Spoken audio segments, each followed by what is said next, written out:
what was going on there from Friday? Thank you for asking that. Through Vinny and I, we were going to host a party for them, a big dinner. So we decided to have it at 110 Steakhouse on 110. I called up Vinny, and of course he knew somebody. You know, Vinny Gubats. He knows everybody. I said, Vinny. So we called up and we got a price. It started off at $120 a plate. I go, Anthony, this ain't a wedding. So then what did I do? I called Vincenzo, Vinny Sombrato, and he called over, and let's do this. They sliced the price, not even half. They even went down halfway all the way. So the kids had a big day there. They came there. There was 65 kids about. They traveled very, very heavy. They came to 110 Chop House, and we were filming it. So it's going to be on film and stuff like that. And I'll hand it over to Vinny. What else happened, Vinny, so you can remember?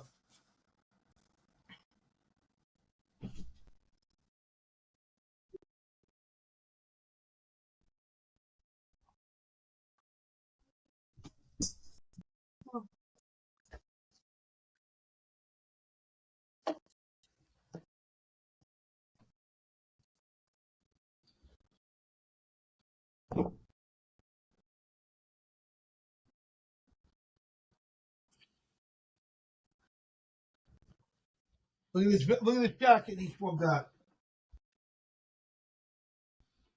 All the coaches got apparel and everything. I think we lost Vinny for a second. Vinny got bounced off. He must have got bounced off. In the meantime, I'll keep talking. Yeah, we had the party. Yeah, but I want to say, you there was a video going around in terms of the of thanking the Tar Heel community, and I want to pull that up because I saw that this was made right after that weekend there.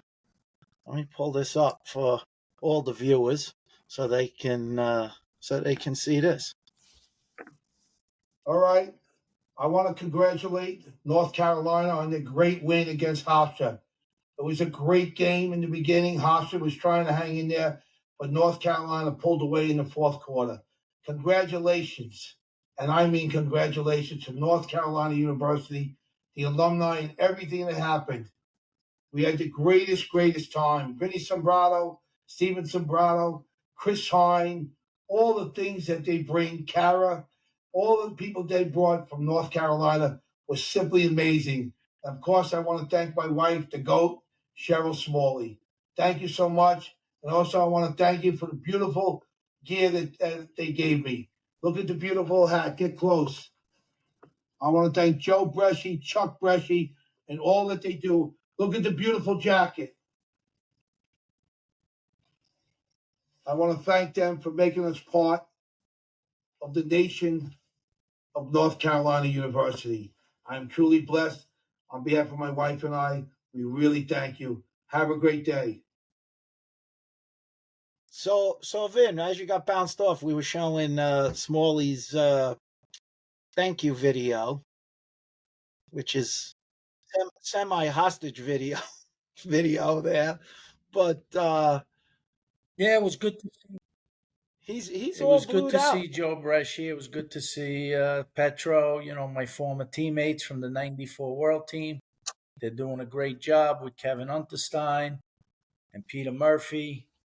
The players were all charged up to be playing on Long Island. They had a good victory over Hofstra. Of course, I was still rooting for Hofstra. But Carolina looks to have a pretty good team, and I think they're going to really compete in the ACC.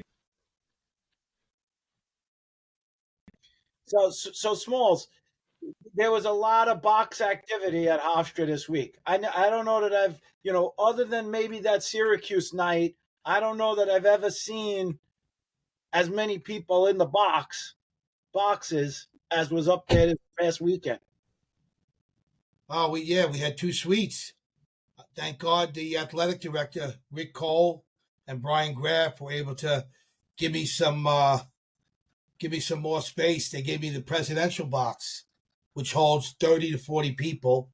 And of course, I have my own box that we host Sports Depot Power Group. We have it up there, and they were fortunate. So I had about 65 tickets, but I had 132 emails for going to the game between the Spalinas and the whole North Carolina team and everything calling. It was hard to get everybody up there, but we kind of did a pretty good job. I saw a lot of people up there. That presidential suite was beautiful place to watch a game. What'd you think of the game? What are you doing? My daughter's driving me crazy. You got to come in when I'm doing. Nothing's in there. All right, no, sit there. Go get money from mom. Are you kidding? Special guest Hannah Smalley. That makes the show. How can we do a show without Hannah Smalley? She will make the show. She came in. Oh my God! So what do you think of the game, Smalls? The game itself. Listen. You got two. Listen, Hofstra's a very good team. They're a very good team. I would say you have 2 or 3 stars, rising stars that are coming up the ladder. They got to prove themselves. You guys know who they are, whatever. But it was close in the beginning. And then I say, like the third, they started to pull away North Carolina. You could see they were just a little bit better. And I think it was, 21-10 was the final score, Vinny? You might know better, but. I don't know. I think the final 21-10 was the game. But oh, boy. It was a good game to go to, but I think they were a little outmatched today. What do you think, Vinny? Vinny's got difficult internet, I think. he's got some payments on his internet. Oh, his internet is bad. It's off. The goat. Oh, the other big game of the week was going back to the 80s, Syracuse and Hopkins. You know, the fabled rivalry. That's a tremendous matchup, right? I think, first of all, I'm going to go out here and say Hopkins is back. Hopkins is back. They're growing. They're getting to that top echelon, and I believe they're going to be there. They're a very tricky team. They're sort of like a Syracuse. Both of those are going to be a tough out. Going to the quarterfinals and going to the finals. I believe one of those teams, I'm calling it out now, one of those 2 teams will be a sleeper, and one of those teams will be in the Final Four, along with the greats. If you remember, and we didn't tape it, but if you remember when we were in Florida and we were fooling around and we were writing our top 10 picks, and I have to say, at that time, I didn't put Syracuse in my top 10 picks, but I'm a believer now. I'm a believer. That's cool. I understand. I mean, you guys are. Well, I'll tell you why, though. You never know. You never know who's going to do it. But they're no longer a sleeper, and neither is the team we just mentioned. Also, well, they're deeper than I thought they would be. Syracuse. Now those two, to me, a key on their team is obviously they got all the young talent, and that's what everybody was excited about, and they are. They got tremendous young talent. But those two fifth-year guys from Princeton really put them on a different level now. That's what really, to me, puts them in the top 10. Vin's back. He's back. Hey. You didn't make the payments on your internet. Yeah, we're on the first thing anyway. We're talking about teams in the very beginning who picked. We're talking about Cuse Hopkins. So the question is Cuse, the 80s rivalry's back, Oh, they're clearly back. Back? I mean, they're in the hunt now for the Final Four weekend. I mean, the only 2 games they lost were in overtime to top teams. And they theoretically could be undefeated, but I guess a lot of teams could say that. There are other teams. Yeah, but Hopkins is right there, too. What about Hopkins? I think both of those teams, we can't say they've ascended to the top just yet. We'll see how they do within for Syracuse, their ACC schedule. Yeah, we'll see how they do within their ACC schedule and how Hopkins does in their Big Ten schedule. They both have tough schedules coming down. Hopkins has to face, the Penn State's been hot, Maryland, Michigan, and then, of course, in the ACC, Syracuse is going to run the gauntlet. Virginia, Duke, Carolina, Notre Dame, of course. What do you think of? I was saying to Smalls. I was saying to Smalls. We know the young talent from Syracuse, but I really think the difference in the game, at least in Syracuse, the change has been those two seniors from Princeton. I think make a big difference for Syracuse. Jake Stevens, he was out the game before. I think when they lost in overtime. Watching the game the other day, he was only in his scoring. He came up with a lot of plays between the lines. When I say between the lines, he was on the wing of the faceoffs. He comes up with balls for them. I mean, as I got cut off and I came back on, I heard you talking about, these 5-year guys. It's an edge when you got these guys who've played in other programs. They got an extra year. How many guys?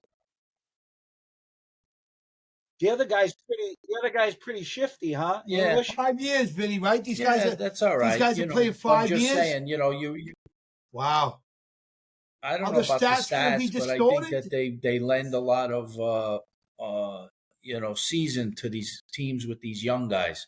You're talking about a good mix. I mean, to me, guys were always at their best after college. Most guys back when I played, you're out of college by 21, 22. You graduated. You got guys playing in the game now, 22 plus that are playing. So, they're just getting physically stronger.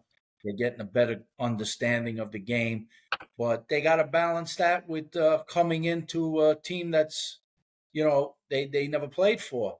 And you can't, there's got to be a good balance. They're taking spots of maybe younger guys. You got to see. That's a good point. Vinny, I got a question for you. He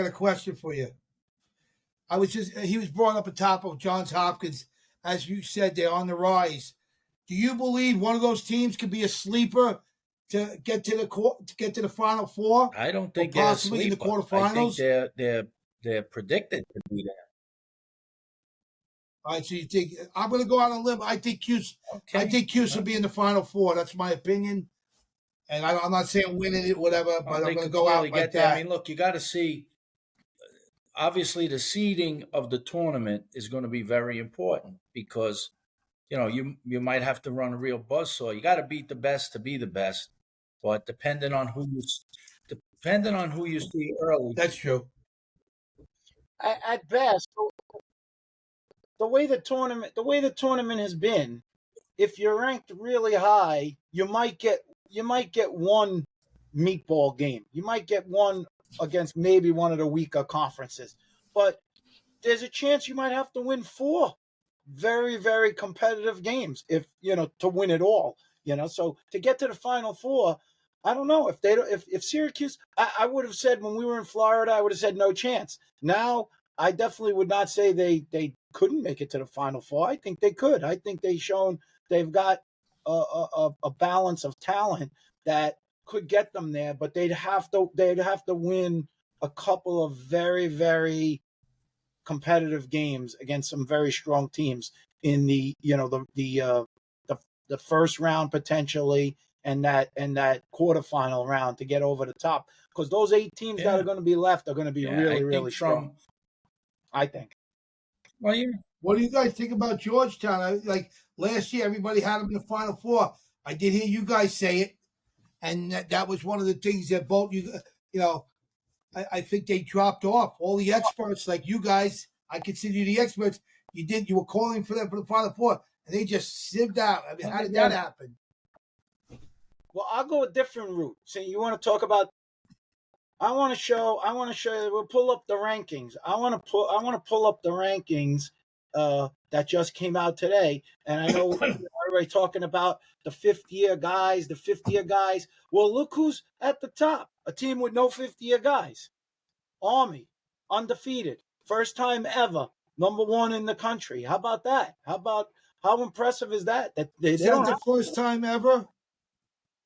Yes, first time ever Army's ever been ranked number 1. Well, you're saying no 50-year guys, ever. But that may or may not be true. Some of these guys go to the Army prep school first, and they're not taking in people from the portal.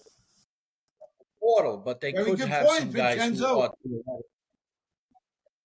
Yeah, they're not getting what I'm saying. When Yeah, I'm no, saying if they're I'm not talking taking any about the transfers. transfers. No, they They're don't not get getting any transfers there. transfers But in. they do get some guys. I don't know their roster well enough to tell you, but they do get guys who go to the prep school and all of that, and that's helpful. But they've had an impressive run, and to beat, we're talking about Syracuse. Smalls just made a prediction to the Final Four.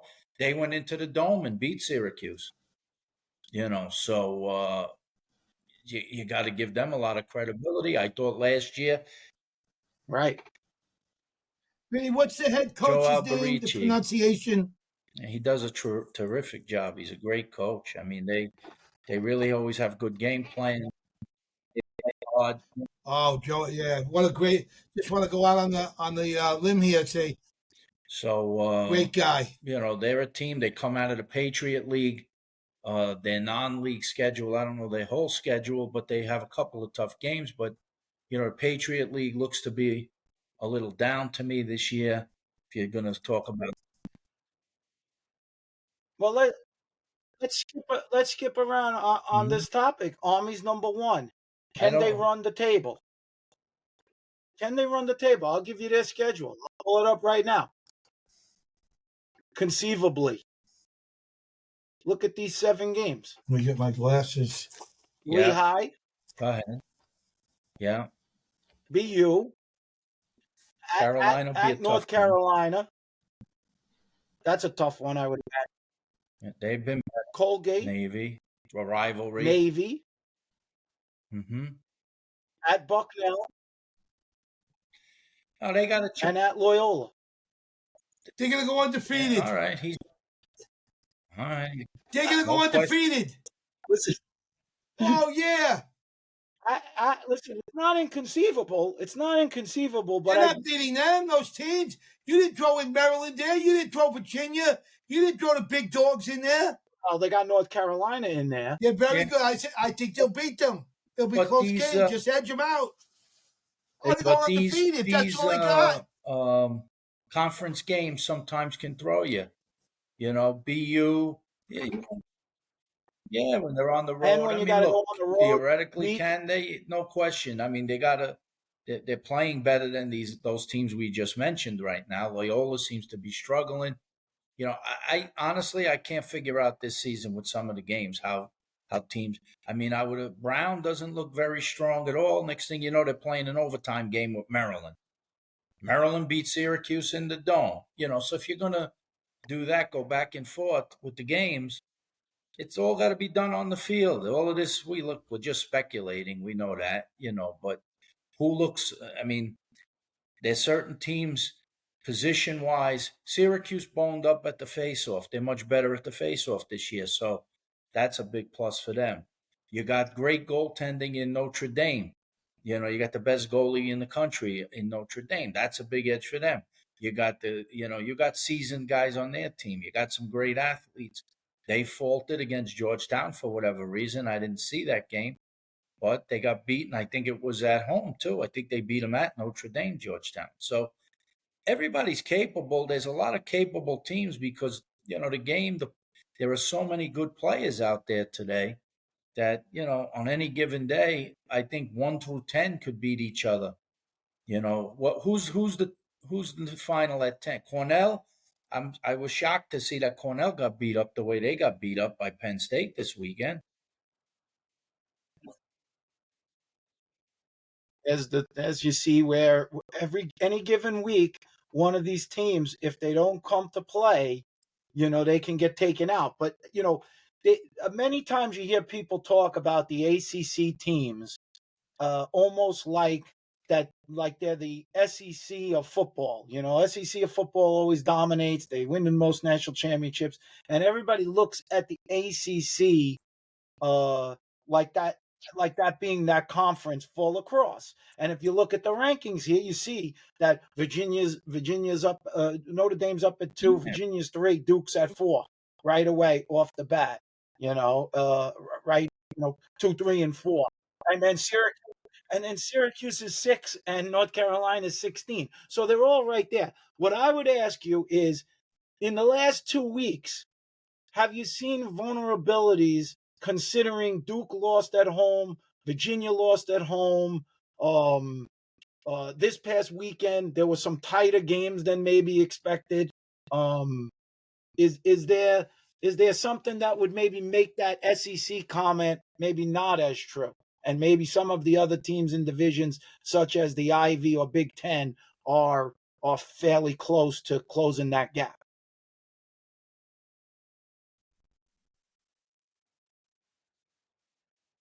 No, I just think everybody has a chance to beat everybody. Like Vinny said, it's a little tricky. You got a lot of 50-year players and stuff on these teams, and they can play too. You got face-off guys. There's a lot of moving parts here, and it's very difficult to really predict these games now, as you see we're doing them.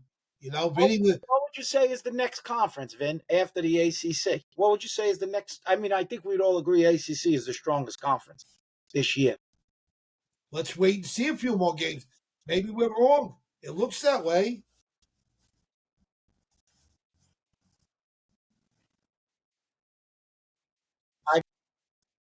I got a question.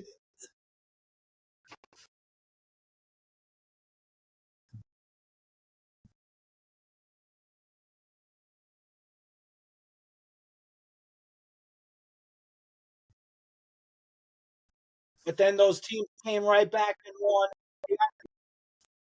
Yeah, Right? Denver got beat.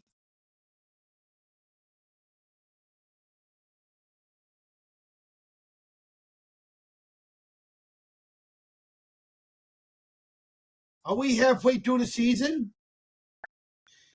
Are we halfway through the season? Okay, I got a good question for both you, Stephen and Vinny. Oh, we lost him. All right. Stephen, I'll start with you. Stephen, if you had to pick, can you hear me? Yeah. If you had to pick right now as the season was over, who would be your MVP? You can pick two people or whatever. Who would be your MVP as of now in the season? Like one, two, or three guys. I mean, it might be hard for you. Well, look, to me, there's no question Brennan O'Neill's the most dominant force in college lacrosse. I mean, he's someone that if you're not game planning to stop him, you know, he's gonna make you pay. Yeah. And not every team can guard him. There's only, most teams. There's a lot of teams that don't even have a guy who really can defend him. You got well. a point. That's a good You point. know, and so what do you have to do? Then you have to guard him a whole different way, and all the other guys on Duke can hurt you. They come one after the other with a loaded roster. This is what's unfair because it's not fair to him. I mean, if he's got a decent guy on him and the team makes a lot of plays and they have success, but he's fairly quiet because he's not looking to force it for himself personally, should that work against him? He's the most dominant force. All things being equal, when the chips are on the line and they're in the toughest games, Duke is gonna need Brennan O'Neill to step it up in those toughest times. It's not easy to do it when you're that guy. Like, a lot of times you bring up the performance of, the U.S. team where he, went bananas in that championship game, and he is that good of a player. But with that U.S. team, he's around a lot of other veteran players, so he can almost do it as a second or a third guy. At Duke, when it comes down to playing Virginia and Notre Dame, he's the primary force. And this year more than ever, he's probably got a little pressure on him to try to get them to the title game. Yeah, that's good. Okay. There's not a force. All right. Yeah, that's good. What else we got? I didn't mean to rush you, Stephen. You want to move on? What else? Because Vinny's going to pop back up. I'd like to hear what he thinks. I mean, there's other guys. I mean, there's some other. Look at a team like Maryland. Look at a team like Maryland, right? I like the kid Curse. I don't even know how many guys I can name you on Maryland because they all look the same to me, but they all play good. They all move the ball. Very good team. Share the ball. They're a different species. They play by the sum of their parts. Not that any team doesn't, because they have to. They all have to play like that. But I don't think they don't have an option like a Duke where when the chips are down, you can put it in Brennan O'Neal's stick and he can, he can make something happen single-handedly. Maryland doesn't seem like that team to me. They don't have that guy. But this is what's made it interesting. Who do you think? Who are you saying? I think right now, if I had to say, oh God, when you talk the most valuable player who's bringing it up, I gotta bring 2.0 into it because Syracuse lost 2 games by 1 goal. One was controversy in overtime. They actually won, but okay, they lost it on a thing. And a guy that's just, I mean, where Syracuse is right now is incredible, but to where they've been. I mean, the recruiting and everything that he did, I mean, they could be down at the bottom. They still might lose games, but right now I see them as the rising stars. What about the Kavanaughs? The Cavaliers are fantastic. They're right there too. There's no doubt about it. I consider them right there. I love those kids, man. I love the Cavaliers. But if I had to give Vinny, can you hear us? I'm back. Yeah, I don't know why I Vinny? cut off. I could hear you. One of the things we were talking about, if the season was to stop now, who's kind of like the MVP? I mean, we're talking a few guys. Obviously, Steven had said Brendan O'Neill. Obviously, you got to pick him. One of the things I said was, like right now, I mean, because they're so on the rise and they emerge as moving into the top echelon, I gotta pick 2.0. I mean, what he has done and orchestrated all these players is mind-boggling, I think, the way they came up the ladder. I think he's right there. Is he Brendan O'Neill? No.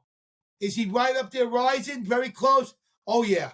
If he gets into the Final Four, I mean, I don't know what you can think. I mean, the kid is really, he's on the rise. Let's put it that way.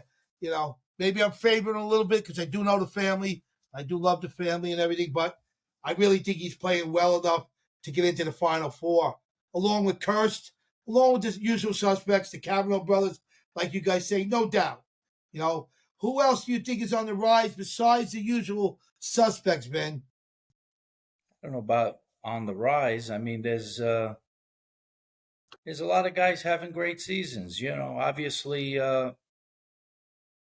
Spallina is no surprise to anybody. I mean, he came out one of the most decorated high school players, and he was expected, and he wore 22, wearing 22, and the whole bit. So he's had a lot put on his shoulders, and he's accepted the challenge, and I think he's done as well or even better than people might have expected. And it's all going to come down to winning, and they are doing well right now. Listen, it's you mentioned Brennan O'Neill. Obviously, he's one in a lifetime type player. MVP of the championship game of the World Games. But Absolutely. Is his career going to be? It's going to be a little hollow without a national championship. Yeah, people will say that, but it's a team game. He'll do what he can to bring him over the top this year, and I think they're going to be back at least to the Final Four. I think they're probably, to me, if you look at the overall team, I'd probably give them, the nod to be the favorite to win it all right now. But who knows? Like I said, I mean, these games. Look, we were at the Final Four last year, right? The game before Army played Penn State in the quarters, Army played them to a 1-goal game. Really almost tied the score with 0 time on the clock. They easily could have been in that Final Four. And could they have beaten or played as well as Penn State did against Duke? I don't know. It's matchups. That's what makes sports so fun to watch. You never know what you. That's a good point. I think. And how about showing Virginia some love? What about Virginia. Schellenberger? I'll throw Schellenberg in there, obviously. I mean, this guy's he's going to break. If he hasn't done it already, he's going to break the Virginia all-time scoring We'll record. throw obviously him. We forgot him, but yeah, no doubt about it, Steve. You're on the money with that. There's 2 guys on that team. You got Schellenberger, who I think if he's a first-team All-American this year, would be one of the very few 4-time first-team All-Americans. I think he's been a 3-time first-team All-American. So you're talking about a guy who could be a 4-time first-team All-American. No doubt about it. Plays the game, and then you got a guy on the attack with him, Cormier, he's on target to maybe break Mac O'Keefe's all-time goal-scoring record. He had 5 this weekend. I think maybe if he averages 3 goals a game for the rest of the year, something like that, I think he passes O'Keefe, which is, something. And then you got a freshman starting on attack. That's amazing, Dave Millen, who's lighting it up so far, having a tremendous freshman season. So that team is as dangerous as they come. They got a good goaltender out of Texas. Your buddy's team that he came from, Smalls, the kid goal. Their defense is I don't know a lot lengthy. of the defense, to be honest with you, but I want to give a shout out to a kid from Yale University, a kid named Paisano, and I hope I'm pronouncing it right, because I know the dad and everything. I think Chris Paisano. Paisano, I think you pronounce it. What school? He went to, he plays at Yale right now. Okay. He went to Cold Spring Harbor. The family, what a wonderful family, father and everything. He got into Yale, and he got a chance to start. He's a sophomore, and he's starting now, and he's moving up the ranks. He was player of the week last week, and the kid is really on the rise. 6'2", 6'3" kid, 220 pounds. He's slowly coming into his own. He's hungry. He's a lunch pail kid, Even though he was born there, the father brought him up pretty tough. The father's a fireman. Nice people. They come to some of the Hofstra games, and they sit with us in the suite and everything. Really good people. And I think that kid's on the rise. I know him. There's a kid on there right now. There's a kid on Army. I don't know the name or anything because I'm not good. I'm going to have to get a list of the names. I think he's like 61, whatever. Tremendous player, man. Forget it. They don't get enough talk. It's their defense. They have one kid and the goalie's playing lights out. I got to get all the names of the kids and everything. Then I'll be able to really give you. But the defenses are good too. So many good players now. You'll never see it like this in the history of the game. Never. Because you'll never have 5, 6. We have 27-year-old kids, 26-year-old kids. We have 25-year-old kids. You'll never see lacrosse at this level. Who are they, Blutowski? Excuse me, though. Excuse me, I will tell you. There was Vinny was paying attention the other day. Master of exaggeration. Okay. Vinny, there was a kid the other day. We asked how old they were. We went to North Carolina dinner. We were hosting the dinner, Vinny and I. And we were asking, who's the oldest kid on the team? What did he's a 26, 27-year-old kid, right? That was the coach. They embarrassed him a little bit. That was the coach. That was a coach. Wasn't the coach? Understand? Here they go. To team it up. No. All right, you guys want to put a little wager on it? There was at least a 26. Kids are 25. Don't tell me they're not. No. The kids are much older today. They should be in medical school if they're 27. Whatever, they're older today. Every kid wants the edge. You know that. A kid never comes in. They hold these kids back 2 and 3 years. Is that really fair to another kid who's 17, 18 going into college? Well, it's all equaling out. We're at the last stages of that COVID debacle. That's all. You're never going to see it like this. Lacrosse is never going to be this big. It'll go back to normal again. Yeah. Yes, we have been spoiled. With all the guys getting to play. We are spoiled. Time, yes, the development of them has raised the level of the game for sure, because the game is on the field product has really never been better. Those top 20 teams are all very, very strong. When you look, I gave a shout out to Paisano. I was telling him a kid from Yale came in as a sophomore this year, and he's on the rise. He was player of the week. We happen to know him, so I'm giving him a little love. But he was player of the week 2 weeks ago. Yeah, one player of the week. Yep. Nice. Yep. Am I pronouncing it right? Paisano? I'm not Italian. You guys got the Italian O's on the last name. He had an assist in the game against Denver with a pole, so he's running the field. Oh, yeah, an assist? Yeah, an assist, I saw. Yeah. So. Hey, Yale can beat somebody, too, on a good day. Come on. All right, moving on. What do we got, Vincenzo? I mean, we're not gonna do the picks till later in the week, but just to give you an idea of games on the horizon. We're not doing. There's some games today, but they're all not what I don't see as competitive games. But going to Saturday, You got Army and Lehigh, which at Lehigh, the number one team traveling. You got Towson, Drexel. You got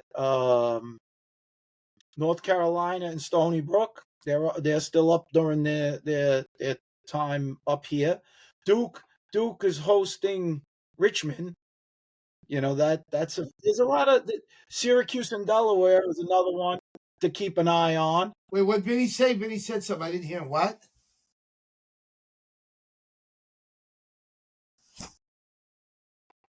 But here's probably the game. Yeah, Delaware, Syracuse. But here's the game you'll probably be looking at as the highlighted game of the week. Maryland and Virginia. Maryland goes down to Virginia. So and then the other game that's is going to be Notre Dame and Michigan, a Big Ten game. That they look like they're starting, and the Ivies are starting. So you got Penn is playing Brown. You got some Ivy games that the Ivy season. Let's talk about one other thing before we go. How about how Harvard is cruising along, sneaking up on people. Oh, Jerry Burns, I love that kid, Levittown kid. Oh, man, what do you Oh, think? that's my guy. Oh, love that kid, man. He did everything right. Glory boy. He's a Chaminade kid, wasn't he, Vin?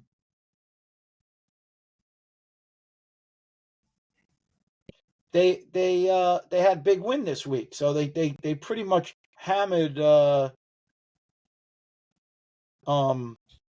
who'd they beat? Cornell? Did I get that right? Colgate. Cornell. No, not Colgate. Let me see. That was the game. Harvard. No, they beat Michigan. They were up a lot. Vinny, you froze up. Are you still there? No, he hasn't paid his internet bill in 3 months. Vinny froze up. Yeah, look at him. I love the kid. I love the kid. Vincenzo. Oh, man. AOL browser. And he's got an AOL browser. I love you. We can't get Vinny back on Sombrano. Four-time all-world player. Oh, he's back.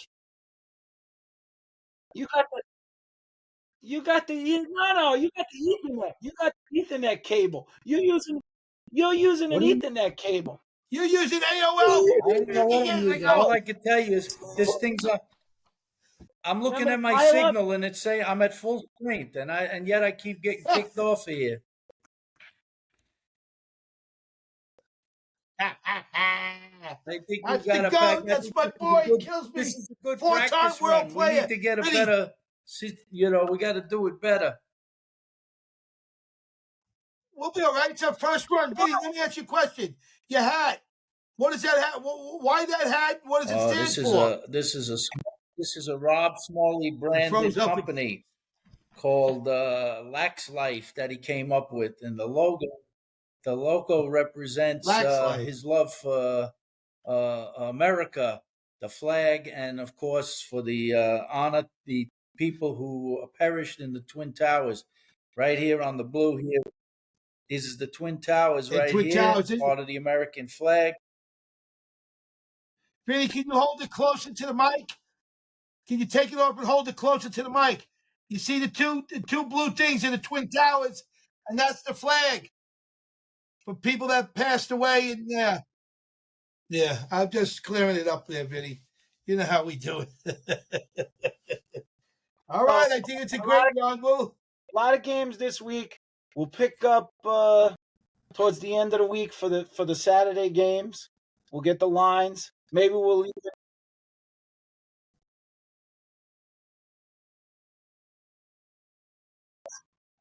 No, you're at fault. What are you talking about? Yeah, let it be the first one. Fuck it, man. Who cares? You gotta improve. Hey, listen. I make the whole show. Many guys up, man. You got the AOL internet. They dropped the ball. They're not frozen. You gotta get them internet. They're frozen to him though. Yeah, because he's AOL. He's on my God. But just like the first game, you drop passes, you miss shots. You got to get better. That's all. Vinny, who do you want to be our first guest? I'm calling on. That's all right. Everything counts. I'm not afraid to fail, Vinny. Hey, Vinny, who's our first guest? I want it to be a woman. Who's our first guest?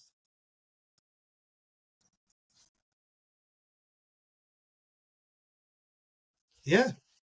And Jen Levy, you want to have them both?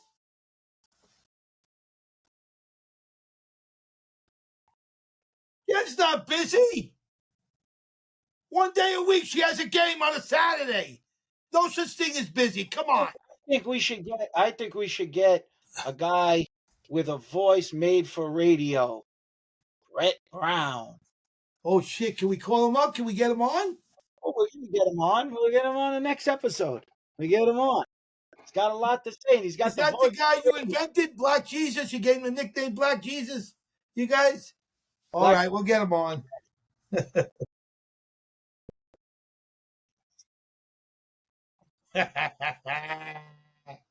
All right.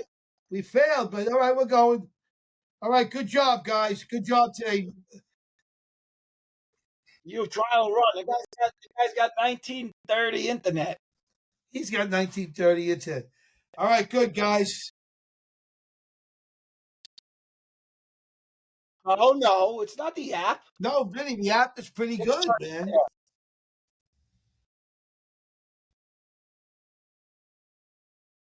And then you go, because you have spotty, it goes off. Your internet must be going off. Hey, Steven, would that happen if we were in studio? We'd be able to fix his thing quick. You have an internet. You'd be on the same internet, of course. What do you mean in the studio? It would be just getting recorded. No, at your house, yeah, you got to worry about your internet. You probably never restart your router. How much do you restart your router? At all? Ever?